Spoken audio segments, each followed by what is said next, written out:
반갑습니다. 자니쌤입니다. 이번 영상에서는 사하라이남 아프리카와 중남부 아메리카의 세 번째 소단원, 최근의 지역쟁점, 자원개발을 둘러싼 과제에 대해서 알아보고 수능 기출문제도 풀어보는 시간을 갖도록 하겠습니다. 바로 가시죠!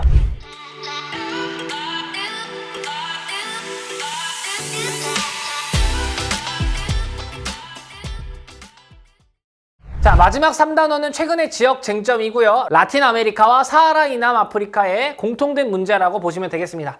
자, 일단 플랜테이션 중심의 농업 구조라는 겁니다. 그리고 불공정한 무역으로 기호작물이 거래되고 있다고 합니다. 자, 이 제목을 눈여겨봐 주시고요. 내용 보도록 하겠습니다. 사하라 이남 아프리카에서는 카카오, 커피, 사탕수수 같은 기호식품, 기호작물들을 수출하고 대신 쌀, 밀, 옥수수 같은 식량을 수입하고 있더라.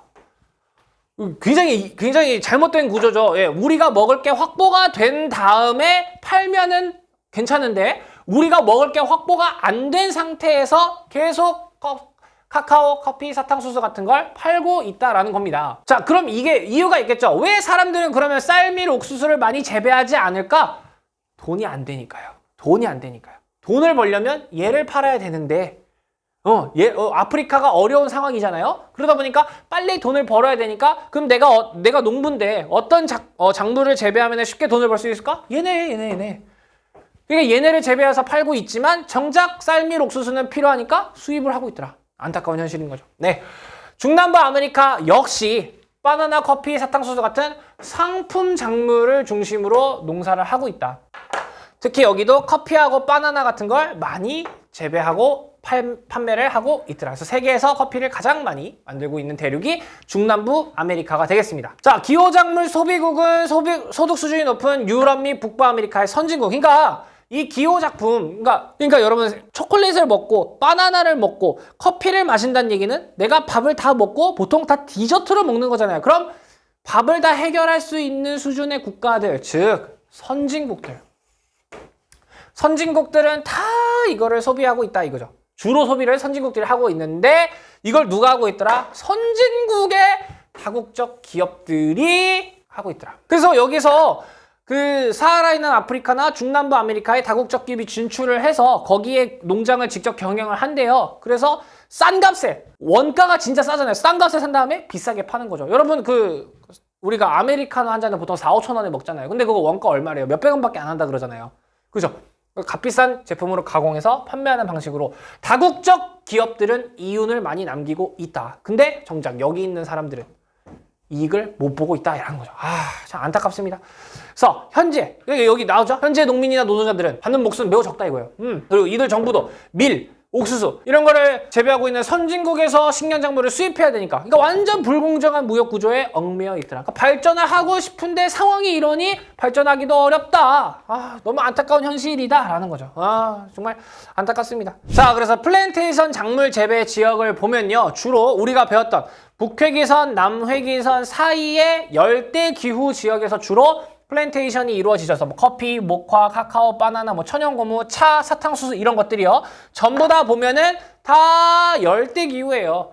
다 열대기후인데 공교롭게도 우리가 배우는 중남부 아메리카하고 사하라 이남 아프리카 여지역들이 많이 분포하고 있다는 거죠. 그러니까 이 지역에서 플랜테이션이 많이 행해지고 그로 인해서 불공정한 무역 구조가 계속해서 나타나고 있더라. 네, 지난 영상에도 한번 보여드렸던 건데요. 자, 요게 카카오 수출액, 기니만 주변에 있는 국가들이 카카오 수출액을 얼만큼 하고 있고 곡물은 얼만큼 수입하고 있는지에 대한 표를 가져와 봤습니다. 보시면 카카오 수출액이 굉장히 높아요. 그러니까 기니만에 있는 국가들이 카카오를 많이 수출하고 있는데 그 와중에 곡물 순수입액도 어마어마하게 많다. 특히 나이지리아를 보시면요, 어마어마하게 곡물을 순수입하고 있다라는 걸 보실 수가 있는 거죠. 자, 그리고 바나나 자료를 조금 갖고 와 봤는데요. 보시면 바나나 수출 상위 7개국이라고 나온 게 있어요. 바나나 수출 상위 7개국 보면요, 어디냐면 벨기에, 이쪽에 벨기에 있고요. 파란색. 필리핀. 그래서 우리가 대부분 먹는 바나나가 필리핀 겁니다. 우리나라 마트에 가면 있는 바나나들이 필리핀, 과테말라, 코스타리카, 콜롬비아, 에콰도르. 그러니까 다 여기 이쪽에 있는 지역들. 벨기에가 어떻게 순위에 있는지는 잘 모르겠습니다만은 어쨌든 수출 상위 7개국이 다 여기 있다 이 말이에요. 중남부 아메리카에 많이 있다. 그래서 중남부 아메리카가 바나나를 제일 많이 생산을 하고 있는 곳들인데 보면은 수입은 다 어디서 하고 있습니까? 미국, 일본, 러시아, 영국, 독일, 벨기에, 이탈리아. 그러니까 선진국들이 주로 수입을 하고 있는 겁니다. 그러니까 불공정한 무역이 계속해서 되고 있다. 네, 그러니까 이제 선진국들이 기호작물의 그 수요가 굉장히 높다라는 걸 보여주는 겁니다. 근데 이 바나나를 팔면요, 어떻게 되거든요? 그 바나나 하나의 그 가격에 있는 그 값을 보면은 운송비가 일단 있을 거고요. 그 수출 수입하는 운송비가 있을 거고, 플랜테이션 농장주한테 25%가 간대요. 그리고 숙성 및 가공할 때 14%, 관세가 12%, 도소매업자 8%, 노동자 임금 6%. 그러니까 바나나 한 개 한 3,000원 정도 하는 거잖아요. 하나 팔면은 3,000원인데 이 중에 그 중남부 아메리카 지역에 있는 사람들이 받을 수 있는 게 25%밖에 안 된다는 거죠. 25%는 얼마입니까? 계산했는데 4분의 1, 4로 나누면 750원 정도? 너무 안타까운 사실인 거죠. 사실 여러분 여기에는 25%라고 나오겠지만 진짜 25% 받아가겠습니까? 아니겠죠. 이 플랜테이션 농장 주가 이만큼 가져간다는 이 안에서도 또 아니겠죠. 그러니까 제대로 된 값을 못 받으면서 팔고 있다. 오히려 다국적 기업들이 중간 과정에서 이익을 더 많이 받고 있다. 그런 거죠. 자, 그리고 또 최근에 이제 이슈가 되고 있는 게 바이오 에너지지 않습니까? 그 바이오 에너지 작물 재배를 위해서 외국 자본의 아프리카 농지 구매 면적입니다. 그러니까 외국 자본이라 하면 이제 다국적 기업들이 아프리카의 농지를 구입했다라는 거겠죠? 와, 그러니까 어마어마한 면적들을 지금 사들이고 있지 않습니까? 근데 여기가 사지마 이럴 수 있겠어요? 안 그러죠. 왜냐면 와가지고 거기 투자하는 만큼 또 성장이 이루어질 걸 아니까 또 어쩔 수 없이 지켜보고 있는 그런 실정이겠죠. 안타까운 현실이 이어지고 있더라. 그러니까 여기 엄청 많이 사고 있네요. 그죠? 와, 보시면 바이오 에너지 이 작물 재배를 하려고 하고 있는 거죠. 요즘에 또 에너지 이슈가 심각하다 보니까 선진국들이 또 굉장히 많이 투자를 하려고 할 거 아닙니까? 이런 상황이다. 그래서 요걸 조금 개선하려고 하는 게 공정무역 인증 마크를 붙여주기도 해요. 그래서 이런 개발도상국들에게 이윤이 제대로 돌아갈 수 있게끔 공정한 무역 방식으로 하고 있습니다라는 인증을 이렇게 마크를 찍어주기도 해요. 그래서 그 대표적인 기업 중에 스타벅스가 우리는 공정무역한 커피만으로 유통 및 로스팅하고 있습니다. 이렇게 홈페이지에 가면 소개를 하고 있더라고요. 예, 진짜로 그런지 아닌지 모르겠습니다만 어쨌든 마크를 받았으니까 그나마 그래도 좀 개선 운동을 하고 있다라는 거겠죠. 그래서 여러분도 혹시 물건을 소비하실 때 기왕이면 이런 마크 있는 걸 좀 소비해 주시면 좋겠죠. 네, 그래서 이런 상황이다라는 거 체크해 주시고요. 자, 플랜테이션 농작물들만 문제가 있는 것이 아니라 역시 자원 문제들도 굉장히 심각합니다. 이 아프리카와 그리고 중남부 아메리카에는 자원이 매우 많이 매장되어 있습니다. 아프리카 먼저 볼까요? 아프리카에는 다이아몬드, 금, 크롬, 백금, 코발트 같은 다양한 광물 자원이 풍부하게 매장되어 있습니다. 자, 특히 이 국가가 보시면요. 크롬, 망간, 백금이 1위고요. 그리고 다이아몬드, 금, 석탄도 세계적인 순위를 갖고 있습니다. 요 나라가 남아프리카 공화국이에요. 이거 좀 체크해 주세요. 남아프리카 공화국이 굉장히 자원이 많다. 광물 자원이 굉장히 많은 나라다라는 거. 네, 이거 굉장히 많이 나오고 있더라고요. 네, 그래서 풍부하게 매장되어 있다. 특히 남아공이 세계에서 1위인 게 많더라. 크롬, 망간, 백금 이런 것들은 1위더라. 이거 좀 체크해 주시면 좋을 것 같아요. 자, 근데 이 판 돈들이 공정하게 이용이 되고 이런 것들이 복지나 사회 기반 시설 만들어지는데 이용됐으면 다행인데 그 자원을 팔아서 번 돈으로 주민들을 위해 쓰는 게 아니라 오히려 내전을 위한 무기를 산다든지 비리 자금으로 쓰인다든지 이런 식으로 쓰이고 있다는 겁니다. 그러니까 아프리카가 성장하기가 어려운 현실이더라. 안타까운 거죠. 그래서 아프리카 대부분 국가는요, 매장된 자원을 개발할 자본과 기술력이 부족해. 그러니까 자원은 많은데 우리가 이걸 캘 방법이 없네. 어쩔 수 없이 선진국, 외국 기업, 다국적 기업한테 부탁해야 되는 거야.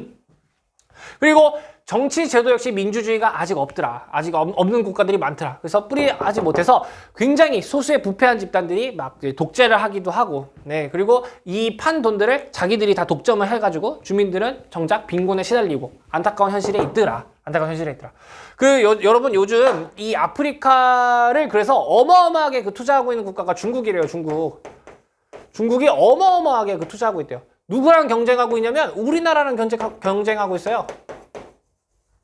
우리나라도 자원이 없잖아요. 그러니까 우리나라 다국적 기업들도 아프리카에 가가지고 우리가 해수 담수화 사업도 해줄게, 우리가 이 자원 캘 수 있게 석유 채굴도 도와줄게 이런 식으로 하고 있는데 중국이 나와가지고 우리가 훨씬 싼 값에 해줄 수 있다 해 이렇게 하니까 중국이 많이 수주권을 따내고 있는 실정이라고 합니다. 우리나라 기업들도 굉장히 많이 진출을 하려고 하고 있어요. 자, 그리고 중남부 아메리카 국가들 역시 특정 자원에 대한 수출 의존도가 매우 높은 편입니다. 그래서 요즘 아주 큰 이슈가 된 나라 있죠? 꼭 기억해 주셔야 됩니다.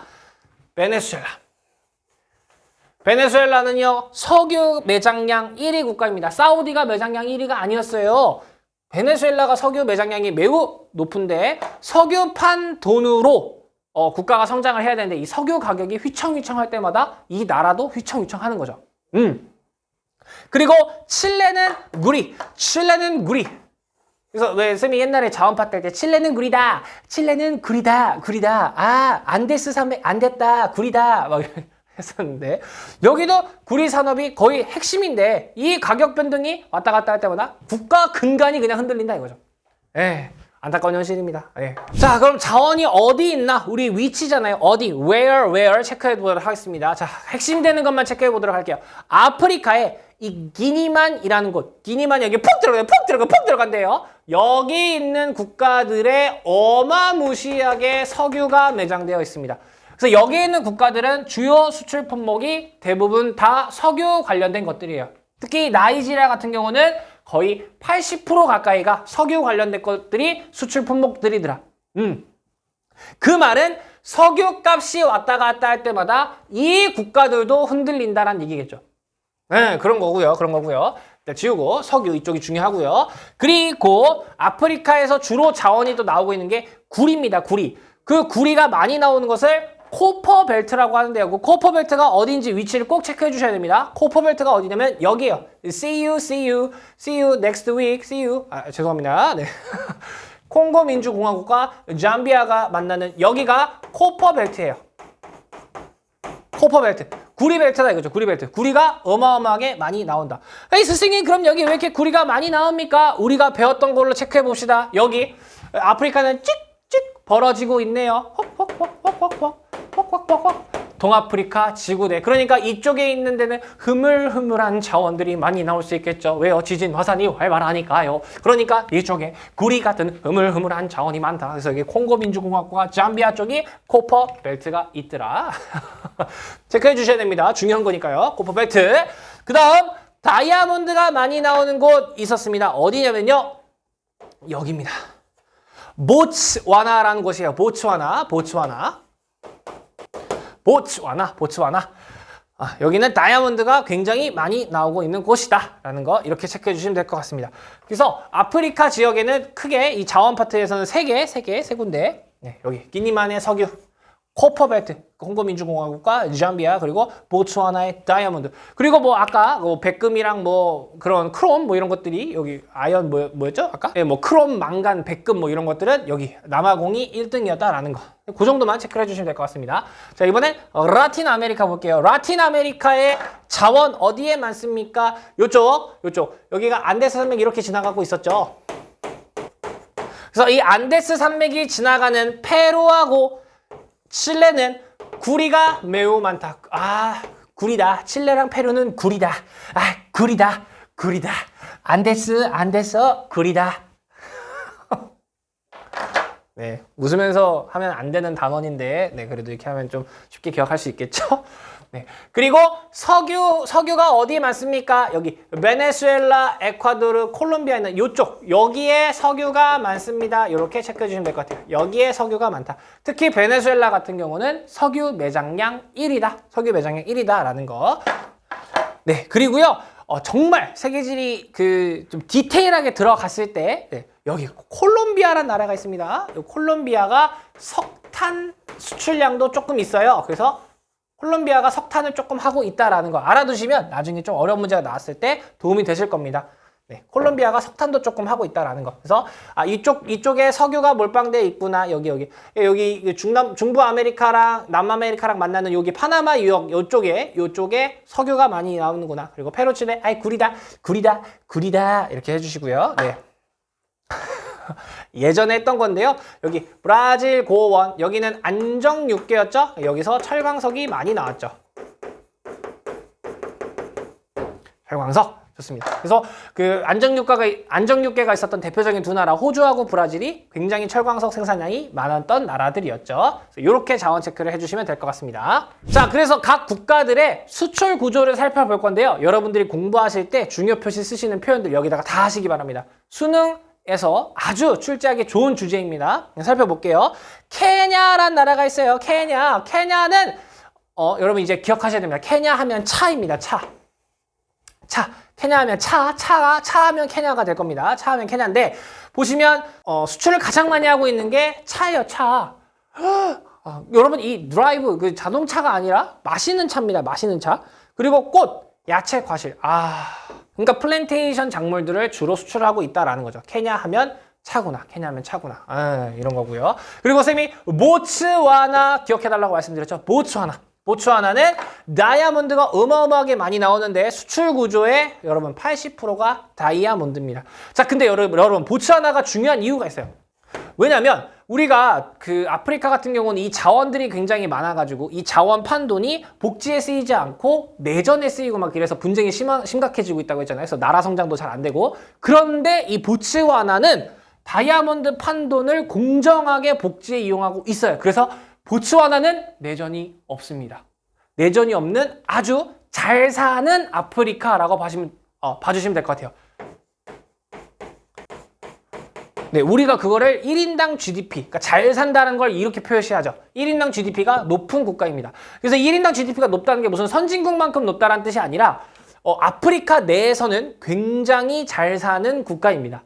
예, 다이아몬드 판 돈을 공정하게 복지에 쓰이고 나라 성장을 위해 쓰이고 있다 보니까 투명한 나라다. 네, 그래서 여러분 별명이 아프리카의 예외예요. 아프리카의 예외.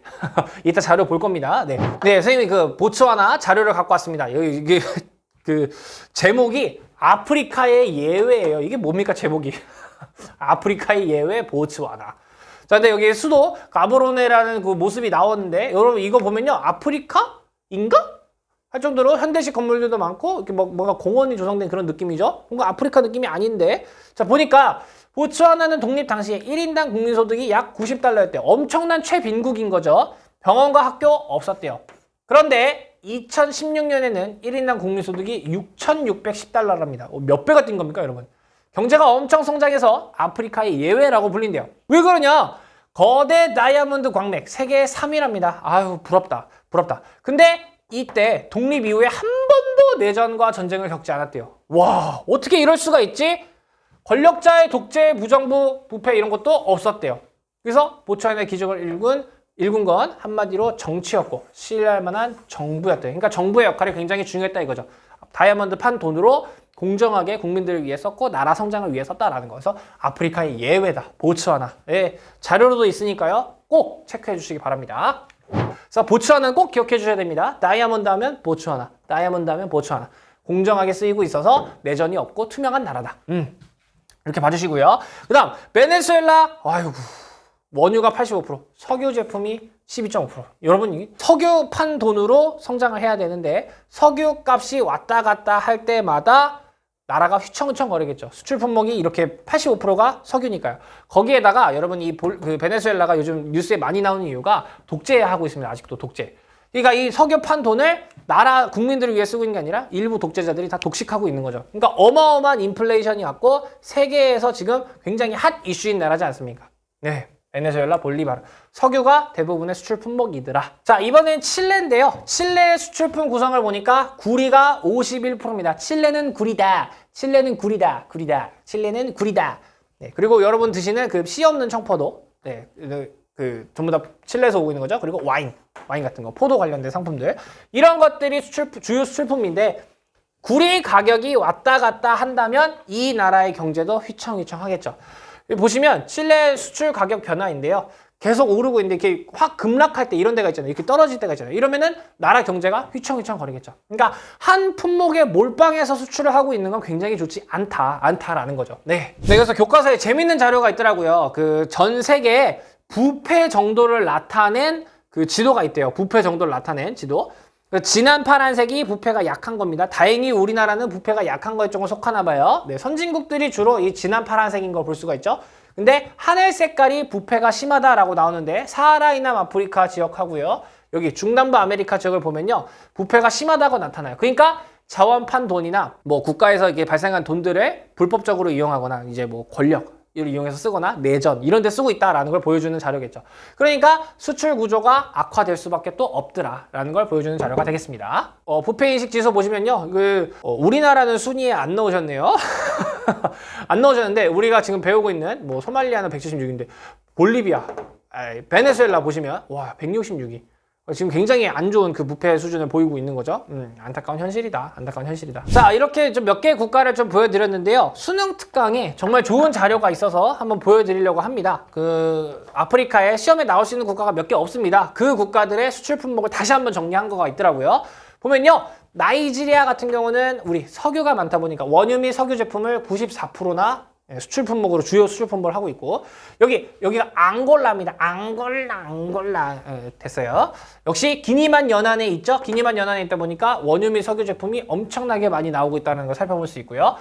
여기가 에티오피아입니다. 에티오피아. 여러분 나라 이름 써드릴게요. 네, 여기 나이지리아고요. 네, 여기가 앙골라입니다. 네, 그리고 여기는 에티오피아입니다. 자, 여러분 에티오피아 같은 경우는 커피의 원산지입니다. 우리가 마시는 커피의 원산지예요. 그러다 보니까 커피, 차 이런 것들이 1위래요. 이런 게 1위입니다. 그리고 뭐 유채 및 곡물, 야채 및 구근류. 그러니까 1차 산업 중심의 플랜테이션 작물들이 수출 품목의 대다수를 차지하고 있는 걸 살펴볼 수가 있죠. 그리고 여기가 케냐입니다. 케냐 역시 차 하면 케냐. 그래서 커피, 차 및 향신료 이런 것들이 높은 비중을 나타내고 있고, 그리고 원예 및 작물, 원유, 석유 제품. 그러니까 역시 플랜테이션 작물들의 비중이 굉장히 높다라는 걸 볼 수가 있고요. 그리고 보츠와나입니다. 보츠와나는 다이아몬드. 그래서 보석, 광물 및 귀금속이 90%나 차지하고 있다. 근데 보츠와나는 이걸 투명항 이용해서 아프리카의 예외라는 별명을 얻었다. 그래서 이 주요 국가들이 수출 품목이 어떤 거가 있는지 이걸 통해서 정리를 해보시면 좋을 것 같습니다. 자, 그리고 자원 개발에 따른 환경 문제 이제 살펴보도록 하겠습니다. 사라져가는 아마존 열대림. 자, 아마존 열대림이 자꾸 파괴가 되고 있죠. 특히 이 아마존의 별명이 무엇이었습니까? 지구의 허파였죠. 지구의 허파가 점점점 줄어들고 있더라. 왜 그러냐? 이 아마존 지역의 국가들이 광산 개발해야 되고요. 목재도 확보해야 되니까 숲을 자꾸 제거하고 있습니다. 그리고 최근에는 육류 소비가 증가하니까 이 열대림을 베어서 자꾸 목장으로 바꾸고 있대요. 그리고 사료작물 어디죠? 이 육류를 키우기 위해서 가축들을 먹여야 될 사료작물을 자꾸 재배하고 있다 보니까 아마존 지역이 자꾸 줄어가고 있더라. 여러분 이거 시사상식으로 좀 알아주시면 좋을 게 햄버거 커넥션이라는 게 있어요. 햄버거가 연결돼 있다는 거죠. 그러니까 대표적인 M기업 있죠? 맥도날드. 맥도날드의 대표적인 버거가 빅맥입니다. 빅맥. 저도 참 좋아하는데요. 그게 중요한 게 아니고. 빅맥을 하나 먹을 때마다 빅맥에는 그 소고기 패티가 들어가죠. 그래서 소고기 패티, 그 소고기를 키우기 위해서 아마존이 자꾸 줄어든다라는 그 햄버거 커넥션이라는 말이 있습니다. 그래서 한때 맥도날드 불매 운동 해야 된다 이런 운동도 일어나고 그랬었어요. 어쨌든 아마존 열대림이 굉장히 빠르게 감소가 되고 있다. 그래서 여기 자료를 보시면요. 2016년까지 사라진 숲이라고 나와 있습니다. 그래서 여기 아마존 열대림 이렇게 나와 있는데요. 2016년까지 사라진 숲, 그러니까 원래 여기가 다 숲이었단 얘기죠. 근데 여기가 다 사라졌다라는 얘기입니다. 굉장히 빠른 속도로 감소가 되고 있다라는 거죠. 왜? 육류 소비가 증가하니까 농장으로 바꾸고 사료작물을 엄청나게 키우고 있으니까. 그런 상황이다. 그리고 목재 이용해야 되니까 쓰고 있다. 굉장히 안타까운 현실이 되겠습니다. 네, 그리고 여기 광산 개발도 굉장히 활발하다고 하지 않았습니까? 그래서 여기 보시면 자연 보호 지역도 있는데 자연 보호 지역을 무시하고 불법으로 채광하는 적이 엄청 많대요. 이 아마존 이 열대 우림 지역을 불법으로 광산 개발을 이렇게 하고 있는데 이 숲이 버티고 있는 게 대단한 거죠. 그죠? 네. 굉장히 안타까운 상황이고, 그리고 브라질에 이제 아무래도 아마존 열대림이 브라질에 가장 많지 않습니까? 브라질의 콩 가축 생산 변화 보시면 어마어마하게 증가하고 있는 걸 볼 수가 있죠. 여러분 우리 어차피 세계지리니까 세계지리에서 소 가축 사육 비중 높았던 나라들 기억나세요? 소 부인 참 에디오 했던 거 기억나세요? 부인 브라질이잖아요.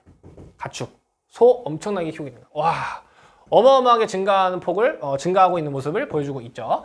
자, 그리고 마호가니라고 그 재료입니다, 재료. 그게 이제 이 열대림에서 굉장히 많이 나온대요. 근데 그거가 점점 이제 여기 색깔이 조금 비슷한데, 과거에는 여기 최외곽 경계까지 있었는데 점점 이게 안쪽으로 들어가면서 줄고 있다고 합니다.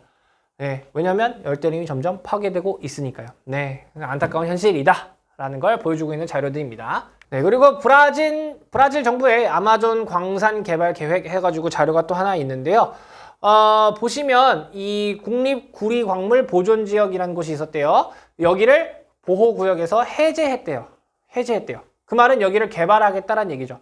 왜 개발할까요? 브라질 자기들도 성장해야 되니까요. 어쩔 수 없이 성장을 해야 되니까 보호구역 해제하고 우리 여기 개발할게 했다라는 거죠. 네, 그러니까 개발도상국들 입장에서 사실 브라질은 이제 개발도상국이잖아요. 발전을 하기 위해서. 그리고 여기 아마존에 근처에 있는 나라들 다 역시 개발도상국이니까 당연히 발전을 위해서라면 어느 정도 환경 파괴가 필요하다라고 본인들은 생각하고 있으니까 할게라고 한 거고, 선진국들은 야 그러면 안 돼.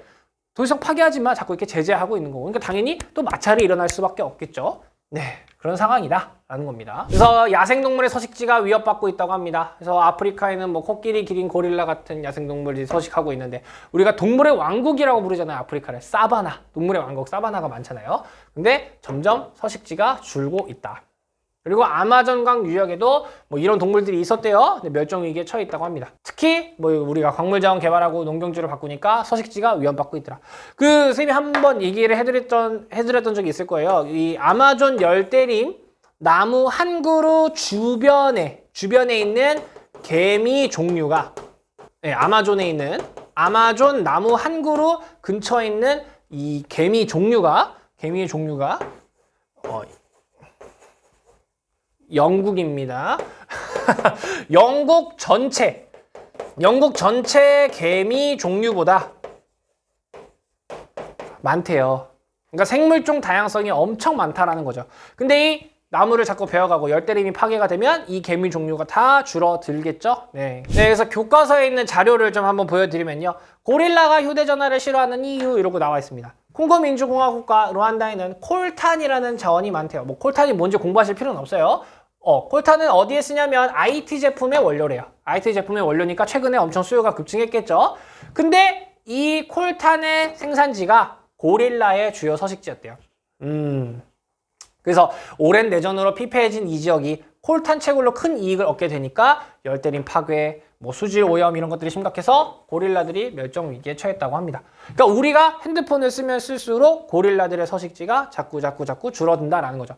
보시면 이 탄탈륨이라는 이 자원의 비중이 루안다랑 콩고민주공화국이랑 브라질, 열대림 있는 지역들에 굉장히 많다는 걸 볼 수가 있는 거죠. 안타까운 자료가 되겠습니다. 네, 그래서 이게 마운틴 고릴라죠. 루안다, 우간다, 콩고 민주공화국 국경 지역에 불법적인 광산 개발이 활발하다. 근데 여기에 1000마리도 남지 않은 멸종위기 동물인 마운틴 고릴라가 있다. 네, 생존이 위협받고 있다.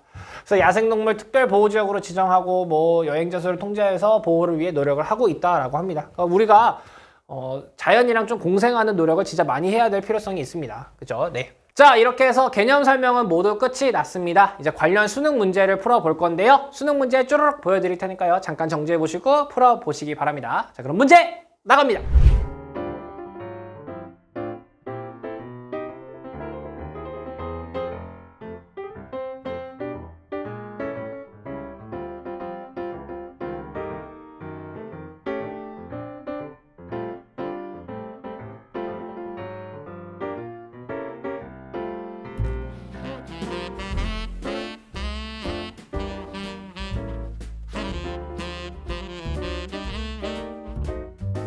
자, 문제 모두 풀어보셨나요? 제 문제 한번 풀어보도록 하겠습니다. 꼭 풀고 영상을 보시기 바랍니다.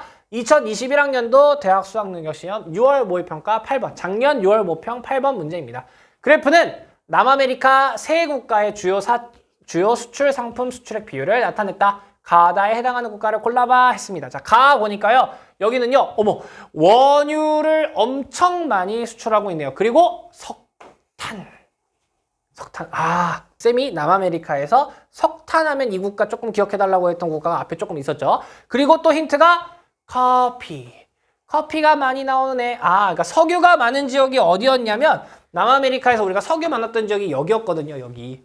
여기 있는 국가 하나 중에 하나고, 그리고 석탄, 그리고 커피. 어디입니까? 콜롬비아죠. A. 그래서 가는 콜롬비아가 되겠습니다. 그래서 위치는 A가 되겠죠? A.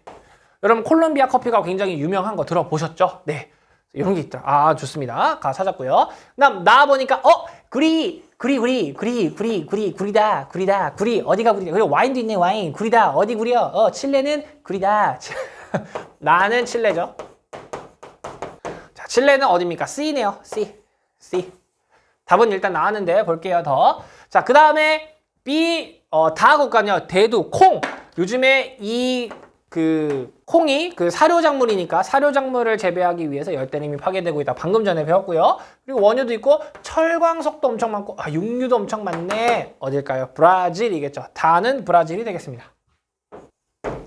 네, 브라질은 B가 되겠죠? B니까 이렇게 해서 2번을 골라주면 될 것 같습니다.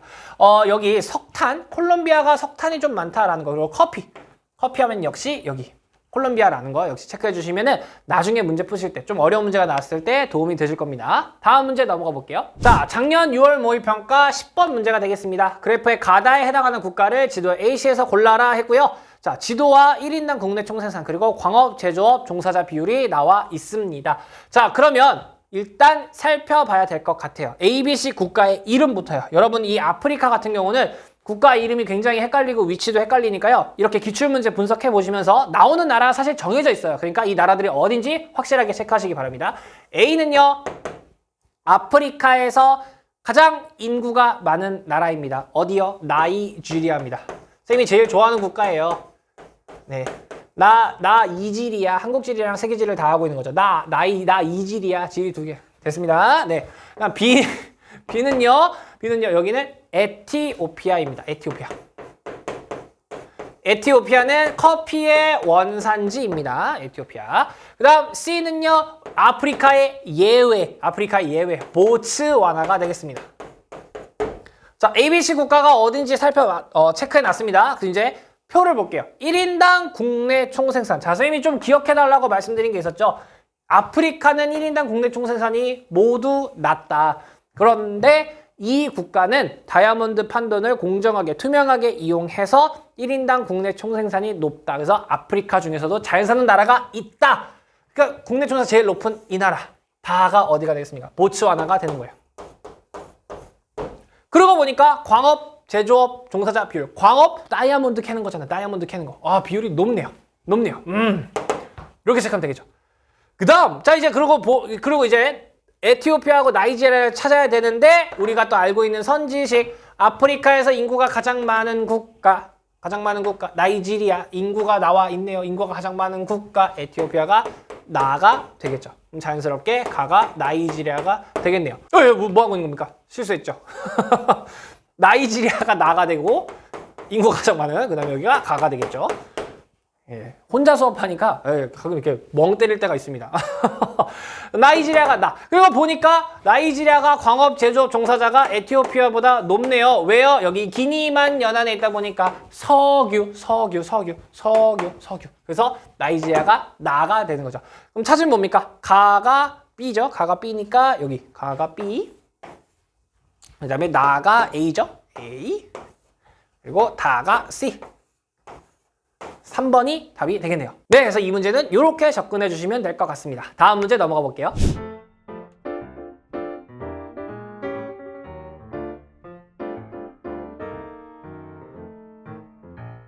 자, 작년 9월 모평 문제입니다. 가다에 대한 설명으로 옳지 않은 것은 했고요. 가다는 국가네요. 보니까 브라질, 멕시코, 칠레 수도 중 하나라고 합니다. 수도를 줬군요. 가나는 수도래요. 여기에 수도라고 합니다.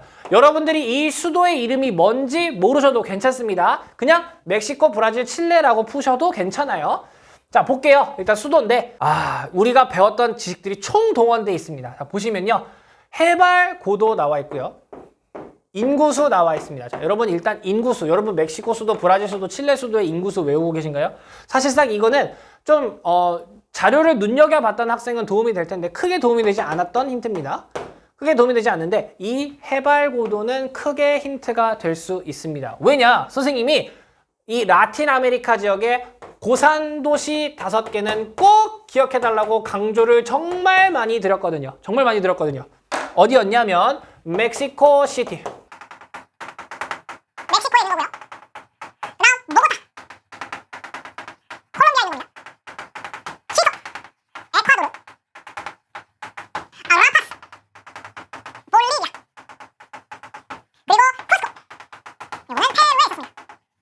자, 선생님이 페루를 제외하고 나머지는 수도입니다 라고 얘기를 드렸어요.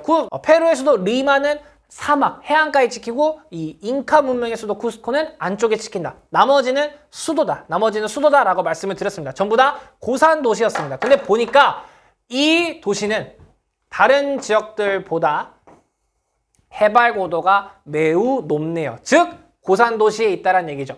멕시코, 브라질, 칠레 중에 수도가 이렇게 높은 곳에 있는 곳은 멕시코 시티가 되겠네요. 그래서 다는 멕시코 시티예요. 네, 이렇게 찾는 겁니다. 이렇게 찾는 겁니다. 네. 그 다음, 이거 지울게요. 자, 이렇게 하고 우리가 그 종주 도시화 했을 때 그 멕시코의 자료를 보셨으면은 멕시코의 그 인구수가 굉장히 그 많다라는 걸 체크하셨으면은 요것도 힌트가 될 수 있었지만 사실상은 크게 힌트가 안 됐을 겁니다. 아무튼 7월 1일에 낫길이. 야, 오랜만에 나왔습니다. 낫길이가 나왔네요. 우리 낫길이 어떻게 했냐면 지구가 있으면 적도가 있고 북반구로 가면 갈수록 7월에 낮길이는 길어지고 남반구로 가면 갈수록 1월에는 낮길이가 길어진다. 쌤이 진짜 많이 옛날에 기후 파트 하면서 강조했던 내용이죠. 7월 1일에 낮길이래요. 7월은 햇빛이 북회기선을 쬐주고 있을 때잖아요. 7월은. 그러니까 북반구의 고위도에 가면 갈수록 낮길이는 길어지겠죠. 자, 그럼 우리가 대충 멕시코, 브라질, 칠레가 어디에 있는지 정도는 알아야 되잖아요. 그죠? 자, 쉽게 그냥 그리면 이렇게 그릴 수 있잖아요. 이렇게 북아메리카, 남아메리카 그릴 수 있잖아요. 그리고 적도 이렇게 지나가잖아요. 그죠? 네. 쉽죠? 여기가 멕시코죠. 그리고 여기가 브라질이죠. 그리고 여기가 칠레죠. 북반구 7월이니까 북반구로 가면 갈수록 낮길이가 제일 길어야 되네요. 그러니까 멕시코가 가장 낮길이가 길겠죠. 그리고 낮길이가 그 다음으로 긴 친구가 얘가 돼야겠죠. 브라질이 돼야겠죠. 그러니까 가가 브라질이 되는 건데 브라질의 수도니까 브라질의 수도가 브라질리아예요. 근데 여러분 그냥 브라질이라고 푸셔도 돼요. 얘가 브라질리아가 되겠죠. 브라질리아. 네. 그리고 나가 자연스럽게 칠레가 되겠죠. 자, 근데 사실상 여기까지만 해도 세 개를 찾을 수 있지만 혹시 모르니까 우리 출제자분들이 한 개의 힌트를 더 주셨네요. 그럼 이용해야죠. 여기서 나왔으면 바로 푸셔도 되지만 헷갈렸다면 이용해야죠. 자, 세계지도 이렇게 있으면요. 세계지도를 대충 약식으로 그릴 수 있지 않습니까? 유럽, 아시아, 여기가 인도, 그다음에 아프리카가 이렇게 해서 여기가 적도니까 적도 이렇게 쭉 그리면 이렇게 그리면 되겠죠. 네. 그리고 이제 오세아니아. 세계지도. 여러분 이렇게만 그리면 돼요. 여러분 정교하게 막 그릴 필요 없어요. 그죠? 네. 우리가 경도 알아야 돼. 그러니까 위도와 경도 지금 한 번에 정리를 해드릴게요. 위도와 경도. 우리가 반드시 알아야 될 선은 세 가지가 있었습니다. 위도에서는요. 적도와 북회기선 그리고 남회기선이 있었죠. 여러분 진짜 절묘하지 않습니까? 다 지나가요. 쌤이 그리네요. 적도, 북회기선, 남회기선. 위도는 반드시 알아야 되는 선들이고요. 그리고 이제 경도입니다. 경도는 여기 우리 주황색으로 여기 영국이 있죠. 영국이 기준이지 않습니까? 영국이 영도죠. 영도입니다. 영도 여기 꼭 기억해 주시고요. 그 다음에 여기 인도가 75도입니다. 75도 이스트. 75도 이스트고요. 그리고 호주가 조금 이쪽으로 와야겠군요. 이렇게. 네. 여러분 우리나라가 몇 도입니까? 우리나라가 일본의 시차를 따라하고 있죠. 그러니까 일본이 어딘지 알면 되죠. 일본 여기 섬 4개 있잖아요. 하나, 둘, 셋, 넷. 네. 여기가 135도 이스트죠. 145도 이스트고요. 이쪽을 봐야 돼요. 이쪽. 미국 여기 서부 LA가 120도 웨스트입니다. 120도 웨스트. 그리고 여기 뉴욕이 75도 웨스트예요. 75도 웨스트. 자, 그럼 끝났죠? 70도쯤 있는 친구. 예, 조금 남아메리카가 이쪽으로 가야 되는데 선생님이 이 그림을 그린 거니까 이해해 주세요. 자, 120도 웨스트니까 이쪽 75도의 오른쪽이 이쪽으로 갈수록 영도에 가까워지는 거니까 가장 47도, 그러니까 이쪽 가장 동쪽 끝에 있는 나라 어디야? 브라질 물어본 거죠. 브라질이고요. 그다음 70도니까 75도 근처 이쪽이야. 그러니까 칠레가 되겠고 그 다음에 가장 이쪽에 붙어 있는 게 멕시코가 될 테니까요. 99도. 그래서 여러분 경도 위도 쌤이 꼭 기억해 줘야 될 그 경도와 위도 0도 75도 이스트, 135도 이스트, 120도 웨스트, 75도 웨스트 기억해 주시고요. 그 다음에 적도, 북회기선, 남회기선은 수능 때까지 꼭 알고 가셔야 되는 선들입니다. 그러니까 알았다면 더 쉽게 풀 수 있었겠죠. 아무튼 먼 길 돌아왔는데요. 이렇게 하면은 세 지역의 위치를 찾을 수가 있는 겁니다. 그럼 이 지역들의 특징을 살펴보면 되겠죠. 가는 수위 도시이다. 자, 수위 도시가 뭔지 알아야겠죠. 수위 도시란 인구 1위 도시, 그래서 정치, 경제, 문화의 중심지이다 이렇게 보시면 되겠는데 수위 도시 이퀄 수도가 절대 아니라고 선생님이 진짜 강조를 해드렸습니다. 브라질은 수도가 브라질리아인데 브라질의 수위 도시는 리우데자네이루, 상파울루 이런 데란 말이에요. 여긴 그냥 수도일 뿐이에요. 계획도시예요. 계획도시. 그러니까 수위 도시이다 했을 때 틀린 설명이 되는 겁니다. 나는 남반구에 위치한다. 맞네요. 여러분 옳지 않은 거니까 1번이 답이 되겠군요. 1번이 답이 되겠네요. 다음 3번 다는 멕시코 시티는 유럽인들이 아스테카 문명을 파괴하고 건설했다. 맞는 설명이죠. 다음 가는 다보다 동쪽에 위치한다. 요것만 보고도 알 수 있겠죠. 가는 다보다 동쪽에 위치한다. 맞네요. 나다가 속한 각각의 국가는 종주도시와 현상. 종주도시와 현상은 라틴 아메리카, 중남부 아메리카에서 브라질을 빼고 다 나타난다. 이렇게 체크하시면 되겠습니다. 진짜 어려운 문제였어요. 사실 뭐 어렵지 않아요. 찾는 건 어렵지 않은데 보기가 어려웠습니다. 보기에 있는 모든 그 선지들이 다 좋은 선지들이에요. 다 우리가 공부할 수 있는 선지들이니까 충분히 복습해 보시기 바랍니다. 좋습니다. 다음 문제 넘어가 볼게요. 작년 수능 18번 문제가 되겠습니다. 작년 수능 18번 문제입니다. 다음 영화 소개글에 등장하는 가나 국가를 A시에서 골라라 했네요. 자, 제목 땡땡땡 다이아몬드. 우린 배웠으니까 알겠죠. 블라드 다이아몬드입니다. 90년대 서아프리카의 가 지역에서, 자, 서쪽 아프리카래요. 끝났네요. 서쪽 아프리카 여기밖에 없잖아요. 그죠? 어디입니까? A, 시에라리온입니다. 네, 그래서 그 다이아몬드 광산을 차지하려는 정부군과 인접국 라이베리아의 지원을 받은 반군 사이의 내전. 네, 그래서 불법적인 다이아몬드 유통 문제를 야기하고 있다. 네, 블러드 다이아몬드 시에라리온 얘기였습니다. 그 다음 나 국가는요, 제목은 파워 오브 원이란 영화예요. 혹시 보실 분들은 파워 오브 원. 그러니까 이거죠? 이걸 거예요. 아마 파워 오브 원 이거겠죠? 이거? 네, 다 알아서 편집자가 넣어줄 거예요, 자막을. 네, 편집자가 저죠. 네. 미래 이찬이야 이래라. 자, 여기 나에서 태어난 백인 소년의 사례를 통해 흑인의 인권과 정의를 이야기하고 있대요. 그래서 여기는 요하네스버그래요. 혹시 선지식이 있다면 이걸로 또 풀었겠죠? 지금 우리가 배운 지식 아파르트 헤이트. 어디입니까? C, 남아프리카 공화국이죠. 남아공이라고 쓰죠. 그래서 C가 되겠네요. 답은 2번이 되겠습니다. 자, 그럼 B 위치 알아야겠죠? B는 르완다예요. 르완다. 르완다 내전이 일어난 곳이 여기인 겁니다. 르완다 내전 같은 경우는 이간질, 벨기에가 그 이간질 해가지고 내부 분열을 만들었고 그 분열이 지금까지도 내전으로 이어져 오고 있다. 나올 수 있는 거니까요. 체크해 보시기 바랍니다. 다음 문제 넘어가 볼게요. 네, 작년도 수능 14번 문제입니다. 그래프는 두 국가의 상품 수출액 비율을 나타냈다고 합니다. 가다 해당하는 국가를 AD에서 골라라. 자, A, B, C, D 나라 이름부터 체크하고 갈게요. A는요, 여기 중부 아메리카랑 이어져서 아싸라비아, 콜롬비아였죠. 네. A는 콜롬비아. 자, B는요, 아르헨티나가 되겠습니다. C는 케냐가 되겠어요. 케냐. D는요, 아프리카의 예외, 보츠와나. 정말 자주 나오죠, 여러분? 보츠와나. 자, 그리고 수출액 비율을 볼게요. 끝! 이제 차하면 어디라고요? 차하면 케냐. 몬순아시아에서 차가 나왔다? 그럼 아마 스리랑카나 뭐 인도, 중국 정도일 거예요. 그죠? 스리랑카, 실론티. 근데 아프리카에서 차 무조건 케냐다. 차 하면 케냐다. 네, 그리고 화훼, 뭐 커피, 1차 플랜테이션 작물들이 많더라. 케냐가 되겠고요. 그 다음 석유, 그리고 석탄, 커피. 이야, 끝났죠. 어딥니까? 콜롬비아가 되겠네요. 콜롬비아. 그러니까 A는 나의 A, 그리고 이제 가가 C가 되는 거죠. 그래서 4번을 고르면 되겠습니다. 근데 여러분 이거 좀 어디 익숙하지 않으십니까? 이 문제? 익숙하시죠?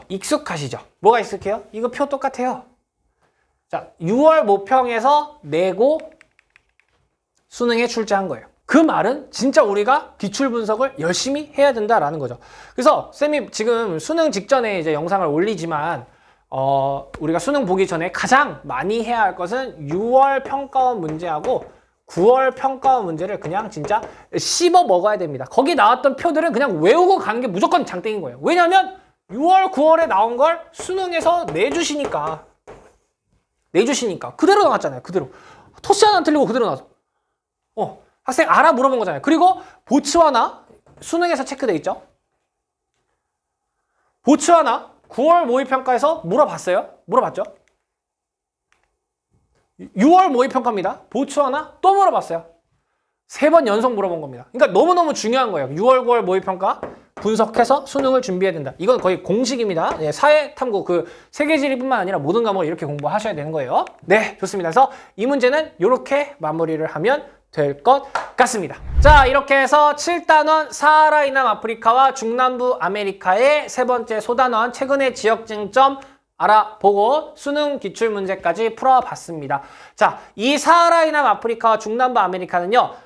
사실 내용은 그렇게 어렵지 않습니다. 내용은 그렇게 어렵지 않은데 위치가 어렵습니다. 위치. 왜냐면 여러분들이 익숙하지 않은 대륙들이기 때문이에요. 그래서 위치에 조금 초점을 맞춰서 공부해 주시고요. 사실상 나올 수 있는 나라들은 한정적입니다. 한정적이기 때문에 그 중요하다고 말씀드렸던 나라들 위주로 공부해 주시면 충분히 문제 푸는 데는 지장이 없으실 거라고 판단이 됩니다.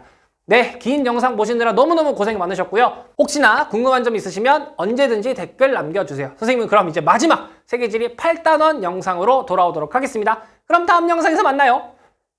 화이팅!